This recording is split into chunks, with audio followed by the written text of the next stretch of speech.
오늘 새벽 1시에 오셨어요. 근데 벌써부터 출근하셔갖고 일하고 계시더라고. 아, 이거 아이고. 너무 초반에 달리는 거. 이거 마라톤인데 이러시다가 진짜 이 대통령 쓰러질까봐 나 진짜 조마조마합니다 지금. 저는 그냥 이 속도로 5년을 내리 달리실 것 같은데. 아니 그러면 마라톤을 100m에 11초로 42km 뛰는 거예요. 그거는 정말 인간의 한계를 뛰어넘고 있다니까? 이재명 대통령께서는 그렇게 하시고 나머지는 다 떨어져 나가겠죠, 중간중간. 구경하던 우리가 숨차 죽을 것 같아요. 자, G7에서 AI와 에너지 관련된 연설을 하셨습니다. 중요한 건 다른 다른 회원국들의 업서버들도 다 각자 한마디씩은 했을 건데 거의 모든 외신이 지금 이재명 대통령의 발언과 그에 대한 영향력에 대한 분석 기사를 다 써내리고 있다고 합니다. 어떤 내용을 얘기하셨길래 그랬을까요? 네. 이재명 대통령께서는 회원국과 초청국 모두가 참석하는 확대 세션에서 에너지 안보의 미래와 인공지능 기술의 발전을 주제로 각각 2차례에 걸쳐서 발언을 하셨습니다.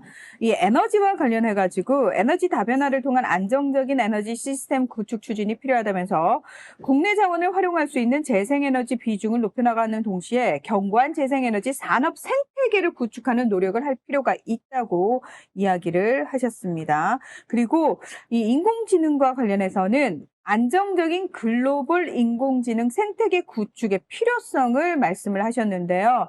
한국이 이 인공지능 반도체 공급망 안정을 위한 국제협력과 연대에 적극 기여하며 저전력 인공지능 반도체 개발 등을 통해 에너지 효율성을 높이는 한편 인공지능 산업의 필수적인 에너지 공급망 확보를 위해 노력하겠다고 이야기를 하셨습니다.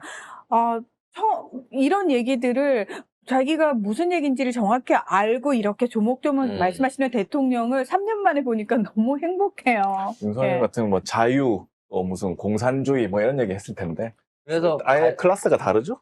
제가 이제 관련된 산업군의 설명으로 좀 구체적으로 말씀을 드리자면 어차피 AI를 하기 위해서는 대규모 전력이 필요합니다. 필요하죠. 근데 이걸 화석 에너지나 원자력 에너지로 쓰는 거는 무리가 있다는 거죠. 그래서 이제 EU 같은 경우에는 지금 당장에 하고 있는 게 원자력 에너지를 그러면 화석 에너지에서 제외하자. 그래서 일단 원자력으로라도 AI를 돌려야 될 거 아니냐. 특히나 유럽 같은 데 환경 규제가 심한데 화석도 못 써, 원자력도 못 써 그러면 영원히 AI 센터는 못 짓는 거예요. 에너지가 없으니까. 그래서 이걸 해결하기 위해서는 재생에너지를 통한 전력 생산을 하고 이거를 초고압으로 보낼 수 있는 기술의 상용화가 필요하다는 거야. 그거를 가장 잘하고 있는 국가가 대한민국이에요. 왜냐면 우리나라가 전국적으로 전력망이 다 연결돼 있잖아요. 근데 우리는 이미 70년대 후반부터 초고속 송전망을 통해 가지고 이거를 장거리로 송전해 갖고 이거를 다 연결해 갖고 쓰는 이와 같은 전력망 구축을 해본 경험이 있는 국가예요. 그러니까 미국도 전역에 못하고 있을 때 우린 70년대 후반에 이미 그 기술을 상용화했고 지금 이걸 계속 올려가고 있는 거야 지금 직류 송전망 방식을. 그래서 일상적으로 편하려고 이제 교류를 쓰거나 또는 고압 송전을 못하는 국가들한테는 한국은 대단한 전력 선전국인 겁니다. 근데 문제는 요거를 생산해가지고 전력으로 못 틀려고 하면 재생에너지는 빨리 이게 안 되니까 말하자면 상시적으로 이게 안 되기 때문에 이거를 저장하거나 이거를 저장하거나 아무튼 이동시키기 편하게 가공할 수 있는 기술인데 한 가지는 대규모 전력 저장 장치, 배터리일 거고요. 2차 전지일 거고. 또 하나는 수소를 통해 가지고 수소로 보관해 갖고 옮기는 방식이에요. 이 두 가지 기술 모두 다 한국이 최우선에 있다는 거죠. 거기에 초고압 직류 송전망까지도 한국이 갖고 있다는 거야. 그러면 이제 대충 그림이 나오죠. 한국의 풍력발전 선비들, 그리고 한국의 전선 회사들, 그리고 2차 배터리 회사들, 2차 전지 업체들을 활용해갖고 니네들 지역적으로 어렵다고 하는 거 걱정하지 마. 니네들 바다에다가 풍력 발전기 발안개기 꽂고 그거 수소로 반환해 갖고 오든 초고속 송전망으로 해오든 우리가 다 해줄게. 못 믿어? 그럼 우리가 샘플을 보여줄게. 대한민국이 앞으로 몇 년 안에 서해안, 동해안, 남해안을 연결하는 U자형의 풍력단지를 만들고 이걸 가지고 이걸 전체적으로 전력을 제일 많이 쓰는 수도권이나 공업단지에 연결해갖고 쓰는 샘플을 보여줄 테니까 이걸 보고 니들이 믿음이 가면 따라해. 따라와. 이거야. 그건 뭐냐? 이미 우리가 앞선 기술을 갖고 있고 앞으로 이런 방향으로 에너지 개선을 할 수 있는 방법을 보여주겠다는 겁니다. 나 이런 게 있는지 몰랐네. 어? U자형 전력망 구축 이거 뭐 있는지 몰랐어요. 그걸 왜 몰라? 이미 지금 서해안에 있는 게 그거고, 울산에 있는 게 그거고, 이제 남해안에, 뭐 어디다 됐든 심기만 하면, 이것들을 이렇게 이제 연결을 한단 말이에요. 이 전력 회사들을. 그래서 그 회사가 연결이 되면 이게 전국 선전망으로 전체가 다 연결이 돼 있다는 거지. 이게 너무 좋은 게 에너지 고속도로라는 표현을 사용을 하셨어요. 그렇죠. 네. 그래서 우리는 그 에너지 고속도로를 갖고 있습니다.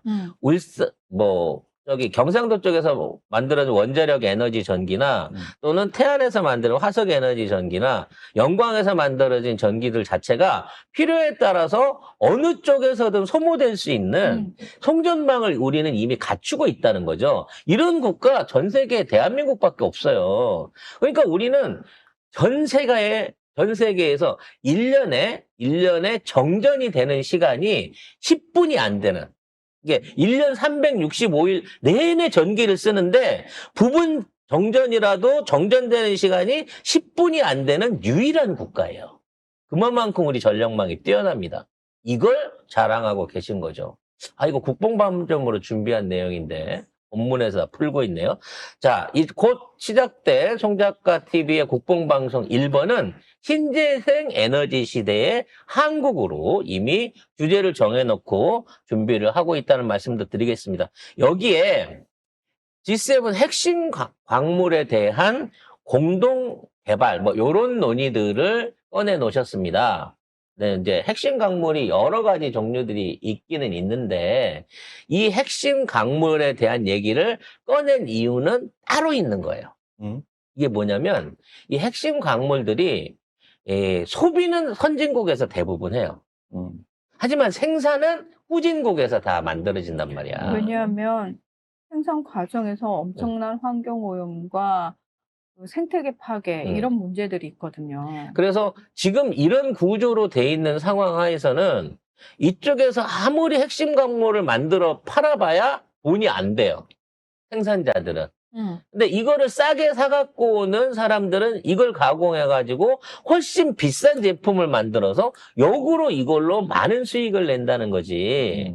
그래서 이재명 대통령이 말하고 있는 거는 쉽게 말하면 우리가 그 옛날에 커피 관련해서 착한 소비 얘기하듯이 공정무역 얘기하듯이 핵심 광물을 중심으로 한 공정무역이 필요하다는 거예요. 그래서 무리한 환경오염 내지는 저단가를 딛고 생산하는 업체들의 이제 국가들에 대한 선진국의 양보와 지원이 필요하고 이걸 갖고 가격 경쟁을 해갖고 리튬이 한 4, 5년 만에 중국하고 미국하고 싸우는 바람에 가격이 100배 오르고 이런 결과를 만들어내서는 안 된다는 거야. 이거는요 사실은 세계의 지도자 그러니까 막강한 권력을 갖고 있는 세계 탑5 정도 되는 지도자가 얘기하지 않으면 콧방귀도 알낄 소리입니다. 그렇죠. 네가 뭔데 그거를 너 뭐 돼? 그거를 하자 그래? 라고 얘기를 하는 거야. 이거 행동 계획이라고 하는 건 앞으로 이 유통을 바꾸자는 거거든. 근데 여기에서 한국에 큰 소리 칠 수 있는 건 뭐다? 기술력이라는 거야. 기술력. 그러니까 야, 니들 뭐 자원도 없고 기술력도 없는 게 니 뭘 알아서 확실히 이게 아니고 니네 리튬 있어? 니네 경제력 수준이 그걸로 갖고 엄청 해? 라고 얘기하지만 실제 우리는 리튬은 없어도 이를 가공해갖고 만들어내는 LCD부터 시작해갖고 각종 반도체 그 이외에 2차 전지 이런 것들의 핵심 생산 기술을 갖고 있는 국가잖아요. 그렇죠. 그리고 사실 우리가 통일만 되면 또는 통일이 되지 않더라도 북한하고 관계만 좋아지면 북한은 자원을 가지고 있거든요. 그럼요. 평양 이북에 100km 떨어진데 진짜 인류가 평생 써도 십만 년을 쓸 수 있는 히토리가 묻혀 있다 그랬어. 묻혀 예? 있어요. 오. 그래서 이런 발언을 했고, 이런 발언이 인정받는다는 자체가 이미 한국이 세계 경제와 어떤 정치, 외교의 중심에 섰다. 그리고 인정받고 있다라고 여러분 국뽕차게 들으셔야 되는 거예요. 윤석열 가서 뭐라 그랬어요? 자유가 중요하다며, 씨부랄. 어? 아, 지겨워. 걔는 자유를 팔았어. 아, 그런 진짜 자유를 확 박탈해버리고 싶다. 정말. 근데 우리는 핵심 광물, AI, 신재생 에너지의 패러다임을 우리가 이끌어갈 테니까 따라올 테면 따라와봐를 선언했다니까. 사실 우리 이재명 대통령께서 워낙 수준이 높으시기 때문에 이 발언 내용의 구체적인 의미가 무엇인지를 조목조목 분석할 수 있는 방송은 저희 송작가 TV밖에 없잖아요. 제가 이걸 확대 통해서 세션에 갔다는 것도 모르는 사람 더 많을걸요? 확대 세션에서 이재명 대표 얘기했다는 것도 모르는 사람 더 많아요. 이재명 대통령이 한 대통령. 이야기에 대해서 되게 그냥 어려운 얘기 이렇게 뭔가 피상적인 얘기들 하고 왔나 보다라고 대충 이렇게 넘어가는 데가 거의 대부분일 거예요. 근데 이게 뭔가 이재명 대통령 입장에서는 확실한 구체적인 그림이 그려져 있는 상황에서 얘기를 하신 거거든요. 그래서 이재명 대통령이 100조를 투자하겠다라고 하는 게 그래서 삼성에다 100조를 주겠다는 얘기가 아니에요. AI에 관련된 이 에너지부터 시작해가지고 관련된 각종 하드웨어, 소프트웨어를 개발하는데 다각적으로 지원을 다 할 거고요. 이재명 대통령이 약속했다니까 2년 안에 전 국민 AI 해준다고? 그러니까 앞으로는 대한민국 국민들은 자동으로 2년 후에는 국가가 보증해준 AI 비서를 한 명씩 휴대폰에 휴대폰이나 내 컴퓨터에서 응용할 수 있게 해주는 거예요. 그럼 걔한테 얘기하면 주민등록증도 떼주고 병원 예약도 해주고 처방전도 대신 받아다주고 이 모든 것들을 할 수 있게끔 전 국민 AI 그 공급을 2년 안에 하겠다고 약속을 했다니까 이미. 이게 트럼프는 관세를 가지고 다른 나라를 위협해서 협박해서 뭔가 국가 이익을 챙기려고 하는 방식이고 사실 다른 선진국 역시도 그 기존의 틀에서 그 프레임에서 벗어나지 못하는 사고를 가지고 있는데 이재명 대통령은 아니다. 그렇게 남의 입에 있는 걸 굳이 뺏어오지 않아도 충분히 창의적으로 창조적으로 이익을 낼 수 있다라는 방법을 알려주신 건데 이게 저는 거기 온 서방 국가들도 패러다임 전환을 충분히 할 수 있을 뿐만 아니라 사실은 우리보다 기술력도 떨어지고 착취당하는 입장에 있는 나라들 입장에서도 한국하고 뭔가를 할 수만 있다면 우리나라도 훨씬 더 좋아질 수 있겠는데라는 생각을 충분히 할 수 있다는 거예요. 예를 들면 브라질 같은 경우는 자원은 엄청 풍부하거든요. 근데 거기는 기술력도 딸릴 뿐만 아니라 내부적으로 정치가 너무 불안정하고 경제적으로 너무 부패가 심각해요. 믿을 놈이 없어요. 그렇죠. 미국 놈도 중국 놈도 브라질 입장에서는 다 사기꾼인 거야. 그래서 남아공이 중요한 겁니다. 왜? 올해 11월 달에 남아공에서 G20이 있어요. 그리고 그 G20 때 초청을 받아서 가게 되면 방금 얘기했던 이 핵심 사안들에 대한 내용들을 이제는 소비국이 아닌 생산국들하고 나눠볼 수 있는 거고요. 이러한 생산에 가장 적극적으로 현재 대한민국 정부에다가 우리 이런 거 있어요라고 명세표를 던지고 있는 국가가 남아공과 보츠와나 등등의 남아프리카 국가들입니다. 그걸 송 작가가 하고 있다고요, 지금. 그 얘기 하려고 지금 여기까지 온 거예요, 지금. 아니까 설명해 줄 수 있잖아. 해보지 않고 어떻게 알아. 아니, 그 어쨌든 남아공 대통령이 이번에 이재명 대통령 만나면서 에너지 협력 확대하겠다, 뭐, 이거 같이 발표를 하긴 했거든요. 그러면 뭘 협력하겠냐고. 결과적으로 우리는 그쪽에다가 투자로 뭐 그쪽에서 활용할 수 있는 자원을 통한 가스 발전이나 뭐 이런 거 해주고 그쪽에서 그거에 상응하는 일종의 핵심 자원들을 받아오겠다는 거 아니야. 그 리스트들이 이미 속속 한국에 도착하고 있다니까 지금. 원래 중국한테 팔라고 했던 것들이. 중국은 싼 값에 후려쳐가지고 다 뺏어가서 남지도 않고 오히려 빚만 지잖아요. 중국하고 그렇죠. 거래를 하면 할수록. 근데 한국은 아니라는 거잖아. 아무튼 이와 같은 사안들을 우리 5년 안에 임기 안에 실현해서 볼 수 있을 거고요. 그런 비교는 쉽게 말해서 윤석열도 3년 동안 180조를 썼어요. 근데 어디다 썼는지 티가 안 나. 아파트 사주고, 코인 망한 애들 지원해주고, 소상공인업자 주고, 청와대 옮긴다고 돈 쓰고, 아프리카 국가 가나 같은 데다 막 10조씩 탕감해주고, 이런 미친 짓거리 하면서, 뭐 영국에 34조 퍼주고, 이런 미친 짓거리 하면서 아무런 성과 없이 그 돈을 썼는데, 심지어 이걸 다 나라 돈을 긁어 써가지고 그 돈이 다시 빚이 돼 있단 말이야. 앞으로 100조를 하겠다는 거, 이거 세금 걷어서 한다 그러면 만들 방법 없어요.